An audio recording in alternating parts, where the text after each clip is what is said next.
پیارے امیر اہل سنت، ہمارے یہاں پنجاب میں یہ نظام رائج ہے کہ جب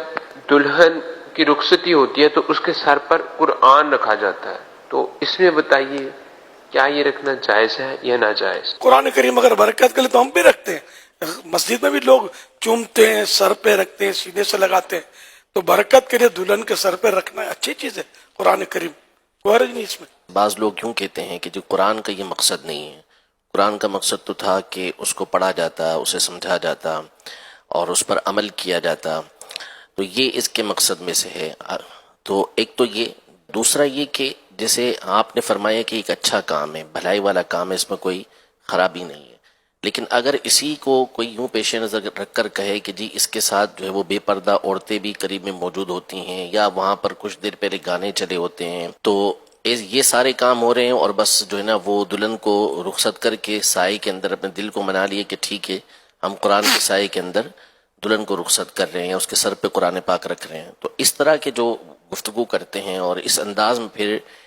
اس کام سے روکنے کی کوشش کرتے ہیں، تو اس حوالے سے کچھ رہنمائی آپ ارشاد فرما دیں۔ دیکھیں اس میں تو کوئی شک نہیں کہ قرآن کریم ہر طرح سے باعث سے برکت ہے،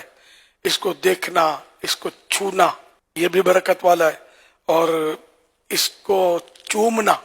حضرت فاروق اعظم وغیرہ رضی اللہ عنہ سے ثابت ہے، صحابہ کرام سے، تو آنکھوں سے کوئی لگائے تو سر پہ رکھے، سینے سے لگائے، تو یہ سب کیا ایک احترام کے انداز ہے جو مسلمانوں میں رائج ہے اور پرانے رائج ہے۔ اب کوئی مزید بھی احترام کا طریقہ نکلتا ہے تو شریعت کے خلاف نہیں ہے، تو روکا اس سے بھی جائے گا نہیں، درست ہوگا۔ یوں مطلب قرآن کریم میں ہے تو برکت، شفاء للناس، اس میں لوگوں کے لیے شفا ہے، یہ بھی ہے، اور بے شک اس کو پڑھنا بھی چاہیے، اس کو عمل بھی اس پہ کرنا چاہیے، اس سے تو کوئی بھی انکار نہیں کر سکتا، تو ہے ہمارا قرآن کریم تو رہنما ہے۔ کام اگر کوئی چومتا ہے، اب میں سمجھو کہ کوئی پڑھنا نہیں جانتا، ان پڑھ ہے بیچارہ، کوشش کرتا نہیں پڑھ پاتا، تو اب کیا اس کو مجبور کریں گے کہ پہلے پڑھنا سیکھ، پورا بعمل ہو جائے، اب اٹھا کے سر پہ رکھ، یہ تو نہیں کہا جائے گا ذرا۔ اب رکھ کے اگر معاذ اللہ وہاں کوئی ڈھول ڈھمک کے بج رہے ہیں، تو یہ تو عام طور پہ مسلمان ایسے موقع پر تو احترام کرتا گیا، اذان بھی ہوتی ہے تو اس طرح کی چیزوں کو بند کر دیتے ہیں، کام اچھا ہی ہے، تو واقعی اس پہ اگر کوئی معاذ اللہ میوزک کا سلسلہ ہے، ڈھول بجے، تو یہ تو بند کرنا چاہیے،